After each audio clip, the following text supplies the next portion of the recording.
All right. I think we've cracked the code on how to use PMAX to drive profits for an e-commerce business through shopping. Now, there are a couple key problems I'm going to point out in the typical approach to PMAX. And I think we've found a way to solve that based on performance data from your catalog and a campaign structure that speaks to and structures your products in a way to generate more profit from your investment on PMAX.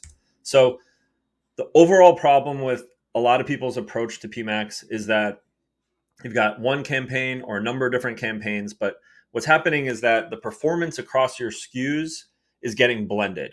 You have winning products and you have losing products, and those are being blended together to hit the target ROAS of your campaign, right? Google Ads is all about blending things together, and that's why people hate PMAX, right? Because you've got your brand terms in there, and then that's getting blended with your non-brand terms to hit the target ROAS that you're setting. However, a lot of people are experiencing high spend on the brand terms, which is um, not additive or perhaps not incremental, and it's just holding up performance in exchange for low performance from your non-brand, but it's still blending to hit your target. Same thing is happening with your products, and PMAX primarily for e-commerce should be driving towards shopping and shopping ads. And so this approach, using a data-driven approach based on your margins and product performance, should be a way to ensure that you're generating the most profit from your structure. So we want to defeat this like blended uh, thing that's happening across your entire catalog.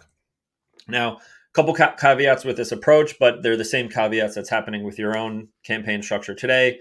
Unless you're doing like POAS bidding and passing your margins into the system, you're likely you're likely facing this caveat as well. Or the other way around, one of these things is to use conversions with cart data to see what people are actually buying. But in general, for the 90% of e-commerce advertisers I've seen, these things remain true. So one is that people don't always buy the products that they click on.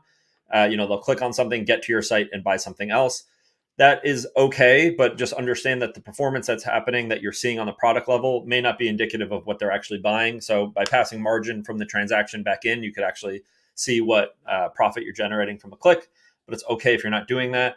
And then secondly, margins vary across the entire catalog, but everyone passes revenue into Google Ads. So you could have $200 items, but you could be taking home very different margins from each of those SKUs. That's something that's typically not accounted for, but should be, because that's what you're bidding on is you're trying to get profit, not revenue.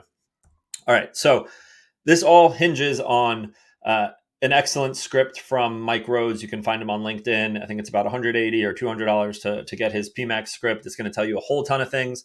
My favorite is a breakdown on products and the data that you're seeing from your shopping ads on a product level. So just quickly, if you look here, he's got a nice breakdown of the percent of SKUs that are generating percent of value, right? So 3% of SKUs for this store is generating 50% of the value.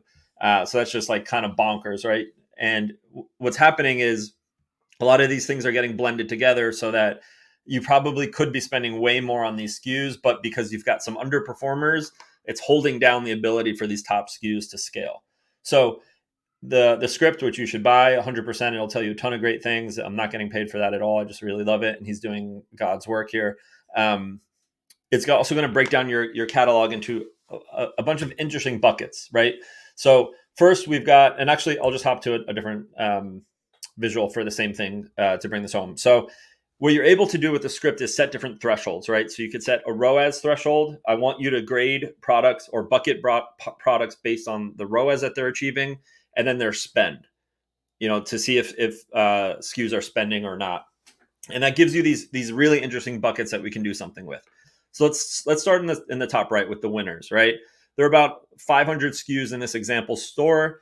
60 of them are extremely profitable and have the potential to scale, right? So in the top right, you've got $70,000 in spend, driving an 1,100% ROAS, close to $800,000 in revenue, and the ROAS target here is 350%. That's like the profit maximizing ROAS that we want to hit. However, we're almost 4 times above that, 3 times above that, because that spend, those products are being blended with losers and dogs, right? So on the left, you've got 130 SKUs taking up $110,000 in spend, but only driving 130% return at $145,000 in revenue at 130% ROAS, right? So to get to that 350, Google needs to stop spending, needs the winners to overachieve to make up for the losers. So just with these two quadrants alone, by separating these, and I'm going to show you the campaign structure that I think is really interesting, we can set a 350% ROAS target on each of these buckets. So if we had a 350 ROAS target on the winners, we could probably conservatively double our spend on that, maybe get our ROAS down to like 400 or 500% and spend a lot more on the winners, and then cut the spend on the losers, right? So if we set a 350% ROAS target on the losers, one, it's going to make sure that we're bidding towards the objective that we want. And it's going to force those underperformers to level up and try to get to 350%. So it's going to stop the spend on those, and it's going to help it get into profitability, right? So it's killing two birds with one stone. And then the winners, of course, like I said, could double, maybe even triple in spend as it gets way more headroom in the ability to spend. Below that, so I think those are like the two no-brainers, right? And then below that are SKUs that are under the threshold. So each SKU in each bucket here, if they're above that, they've spent $50. On below that, they've spent less than $50. So you've got on the left, you've got dogs that are just miserable, right? They're returning 10% ROAS, not a lot of spend, but not insignificant. And then on the right are products that are profitable and performing really well. However, they're getting no spend. So we want to push, again, a similar thing. We want to spend less on the dogs and more on the maybes to try to give them a chance. And the key is, I'll show this on the next slide, is that we want to do this programmatically. We want to grade our products based on their real-time performance. Depending on what you're selling, it could be a 30, 60, 90, 7-day look-back window. And products should be moving to different buckets based on their real-time performance. So you can, nurture the maybes. Maybe you want to be more aggressive on that and set like a 200% ROAS and really try to scale that. And then as products hit the right threshold, they move into the winner bucket. And then if winners, start to decline, they move into losers. And things are just hopping around programmatically. And it's based on their performance. It's not based on what you think it should be. It's not based on the category that a product is in, not based on the collection that they're in. It's based on how that product is delivering value to your business. And then beyond all of that, there's something called zombie SKUs, pretty popular, right? These are things that get no spend at all. So another strategy is to try and push spend on these things to eventually get them up into the winner category or even into the maybe category, or learn that they're losers or dogs and just move on.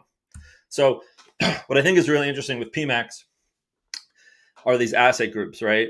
So this strategy is we've got a bucket for each of those quadrants. So we've got winners, losers, maybes, and zombies, all set ideally, I think, with the same ROAS target. You've got to find, based on perhaps your average margin, you want to find your profit maximizing ROAS.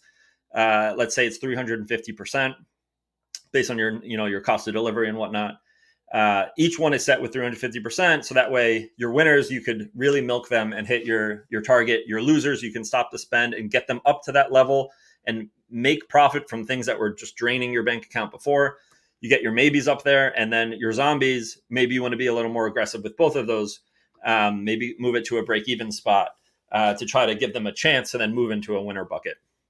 And what I think you should do so products are moving based on their performance into each of these buckets. And then in your asset groups, I would, if I were setting this up from scratch, I'd set up my winners campaign and I'd set up really robust asset groups for wallets, rings, and travels if I were Ridge Wallet.